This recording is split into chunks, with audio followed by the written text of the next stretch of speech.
Tadi siang ada demonstrasi di depan patung kuda Istana Negara di Jakarta.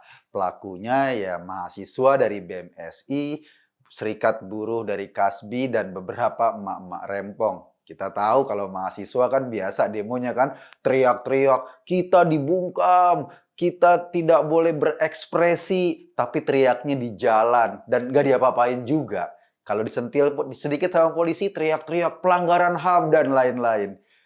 Terus kemudian kelompok buruh juga kayak gitu. Terus-terusan aja bawa isu tentang Omnibus Law. Nah, masyarakat sipil yang tergabung dalam gerakan buruh bersama rakyat itu atau gebrak, itu kayak nama soto sih, demo di dekat Istana Merdeka tadi. Lalu lintas di jalanan macet total dan kita semua tentu saja terganggu. Bilangnya sih aksi ini menyambut Sumpah Pemuda 28 Oktober. Nyatanya yang aksi cuma sekelompok pemuda dan sekelompok emak-emak yang hobi nyumpahin orang. Ketika aksi seperti biasa, sumpah serapah mereka berhamburan. Kelompok buruh seperti biasa lagi membawa undang-undang Omnibus Law. Padahal undang-undang ini kita tahu dibuat untuk mempermudah investasi masuk ke Indonesia. Kalau investasi mudah, orang datang bawa duit bikin pabrik di sini, kan kesempatan kerja terbuka lebar.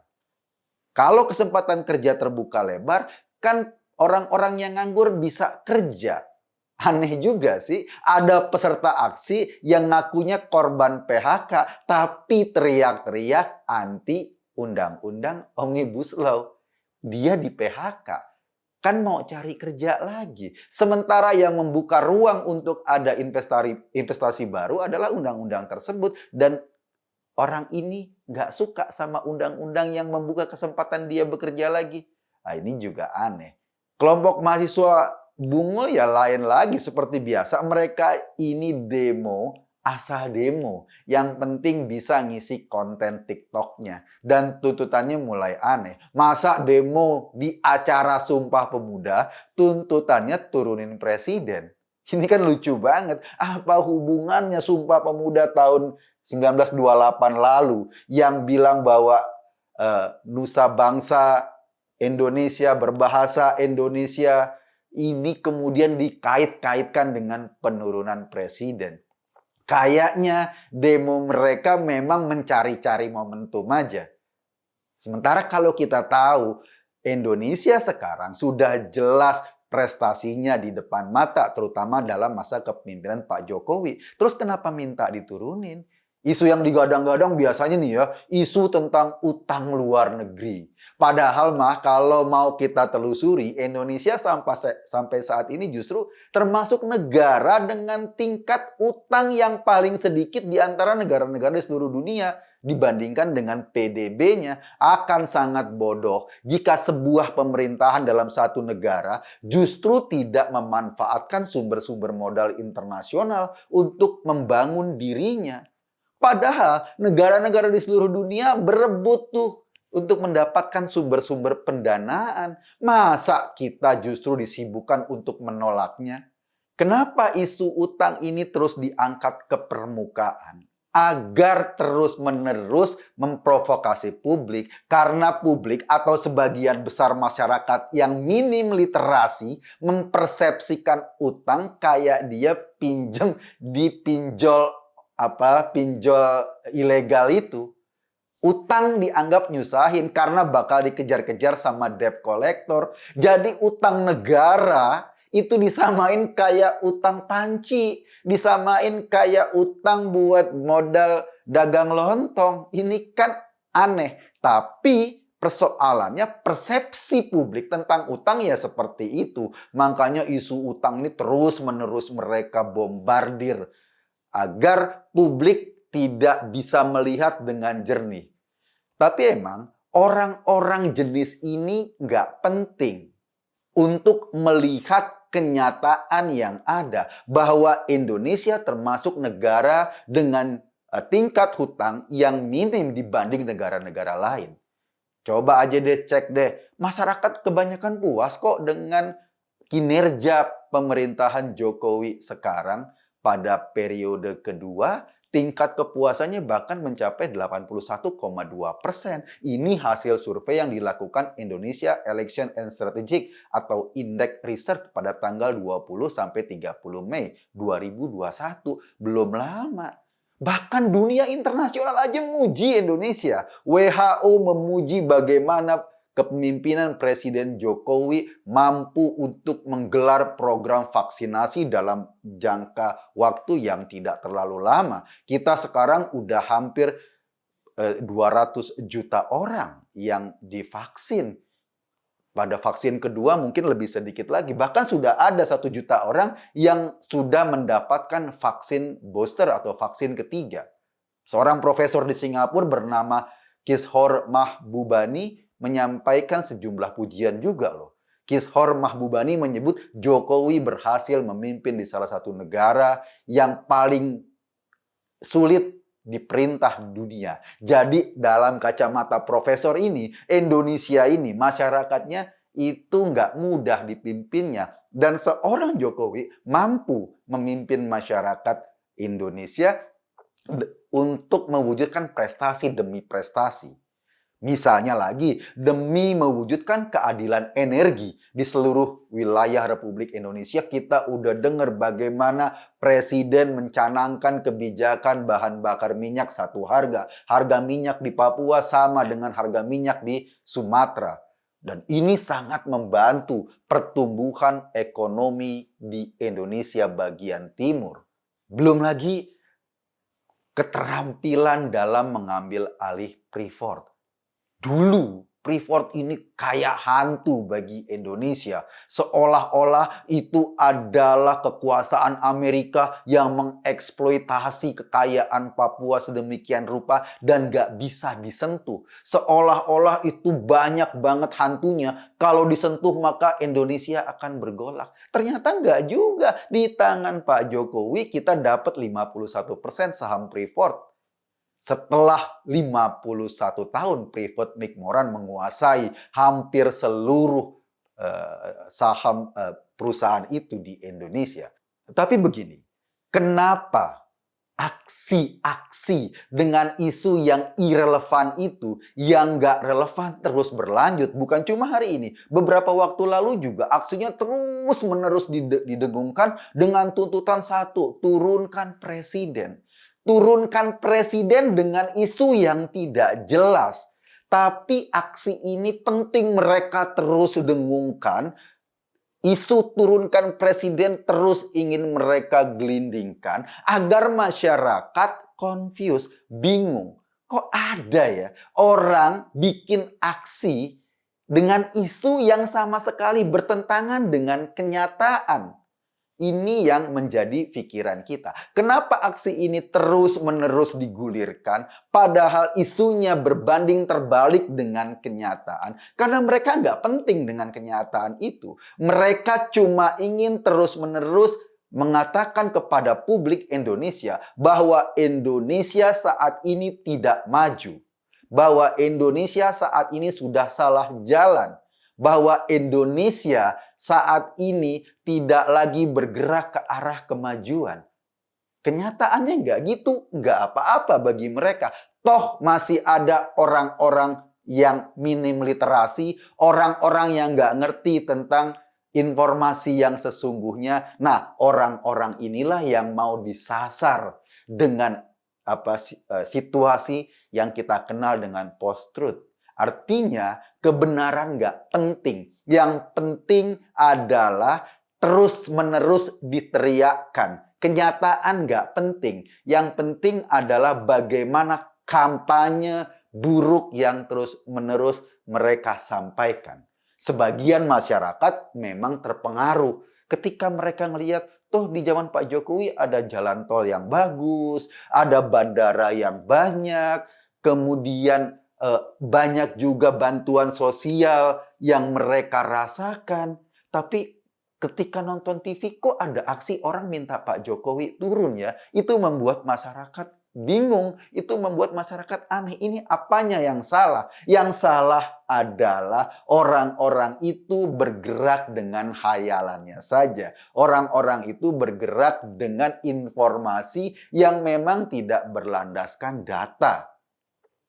Tapi yang mereka lupa bahwa masyarakat sekarang udah cerdas. Mereka bisa mengkonfirmasi apa benar yang mereka omongin bahwa Indonesia nggak maju. Ketika mereka melihat dalam kehidupannya dan membandingkan dengan kemajuan atau di negara-negara lain. Oh enggak loh, Indonesia punya kemampuan cukup loh dalam menghandle masalah COVID-19 misalnya. Nggak kalah sama Singapura. Singapura sekarang lagi deg-degan lagi gelombang ketiga. Amerika juga gitu. Eropa juga gitu. Sementara cara penanganan COVID di Indonesia itu lumayan seimbang antara faktor kesehatan yang mampu direm sampai tinggal 11, sekian persen.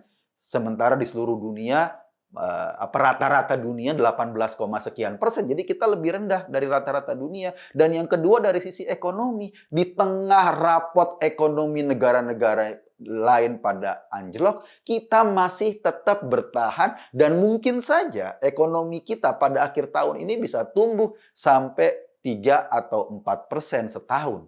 Bayangin di tengah kondisi COVID kayak gini, ekonomi kita masih berlari. Masyarakat nggak ada yang kelaparan gara-gara COVID. Iya, banyak PHK.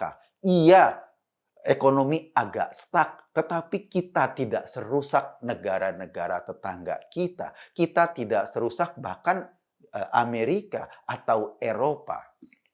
Jadi, targetnya dari demo-demo yang tidak relevan ini, apalagi kalau bukan mensasar pemerintahan pasca Jokowi.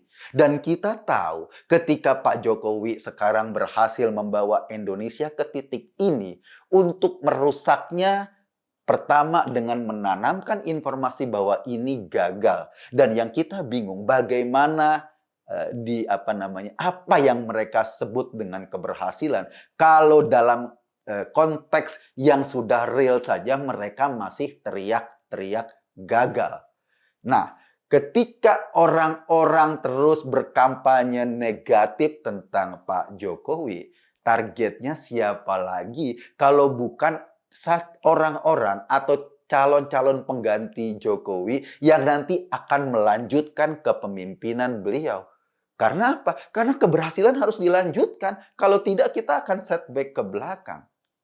Sayangnya, masih banyak orang yang percaya dengan informasi yang tidak punya basis data kayak gini. Pemerintahan gagal, tapi paling dulu antri ketika dapat bantuan dari pemerintah. Jokowi gagal, tapi paling dulu antri masuk ke ATM ketika mereka mau cairkan PKH. Nah, itu yang terjadi. Dan banyak juga orang yang terpengaruh oleh informasi kayak gitu. Buktinya apa? Buktinya survei terhadap Anies Baswedan masih lumayan loh. Masih sekitar 10% lah. Artinya ada 10% orang yang percaya bahwa Anies itu punya prestasi. Meskipun loh, target rumah DP 0% 200.000 unit cuma terrealisasi 1.000 unit. Nggak sampai 1%, itu 4 tahun. OKOC, innalillahi, entah kemana sekarang. Dan banyak lagi janji-janjinya yang nggak jelas. Tapi sekali lagi, bagi mereka, kenyataan nggak penting. Bagi mereka, data nggak penting. Bagi mereka, hal yang real itu nggak penting. Yang penting adalah propaganda. Sama. Ya, nggak penting tata kota, yang penting tata kata. Nah, dalam konteks inilah mungkin mereka akan terus melancarkan propaganda.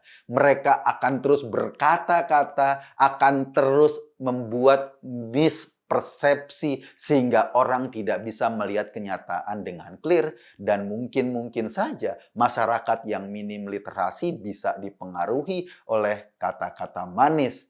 Kalaupun sebetulnya amis. Kayak orang Amerika kemarin ketika mereka percaya pada kata-katanya Donald Trump. Kalaupun terang-terangan berbohong di depan publik, tapi dunia membuktikan masyarakat Amerika pernah ketipu untuk memilih presiden yang akhirnya membuat sebuah bangsa besar itu amburadul. Dan untungnya orang sadar. Ngapain ya kita pilih presiden yang seperti itu? Akhirnya Trump tidak terpilih lagi di periode kedua kepemimpinannya. Kita khawatir kalau masyarakat terus dimanipulasi, dibohongin dengan jargon-jargon yang gak jelas itu tanpa berbasis pada kenyataan. Indonesia akan meniru Amerika dan ujung-ujungnya orang yang tidak punya prestasi kayak Trump, kalau di Indonesia itu mirip Anies, kan banyak samanya ya. Mainin isu politisasi agama, mainin isu rasial, mainin isu yang nggak jelas untuk memanipulasi persepsi publik. Ini hampir sama orangnya. Ini mungkin yang akan berbahaya bagi masa depan kita. Dan kita harus mulai memahami bahwa yang diteriakkan di demo-demo yang sekarang, yang tadi itu dibawa isunya kebanyakan berbasis hayalan mereka saja. Kita nggak mau hidup dalam dunia hayal. Kita maunya hidup dengan dunia yang real. Kita maunya hidup dengan data yang real. Dan kalau kita mau menilai sebuah keadaan, kita ingin menilai dengan kacamata yang lebih clear, yang lebih jernih. Bukan cuma dimanipulasi oleh jargon-jargon gak jelas. Saya, Eko Kuntadi, hanya mengajak Anda berpikir. Selebihnya ya terserah Anda. Terima kasih. Sudah lama kita belajar dari rumah, tidak bertemu teman-teman semua. Biasanya kita belajar bersama, penuh dengan suasana riang. Kangen teman-teman semua yang selalu di hati. Kini tiba saatnya belajar tatap muka, terbatas dan juga aman. Atas izin orang tua kita bertemu lagi, ingatlah hari ini. Etika baku bersih, cek suhu jangan lupa, cuci tangan dahulu, jaga jarak selalu, pakai maskermu. Kombinasi pembelajaran berkualitas yang aman juga nyaman bikin orang tua makin tenang.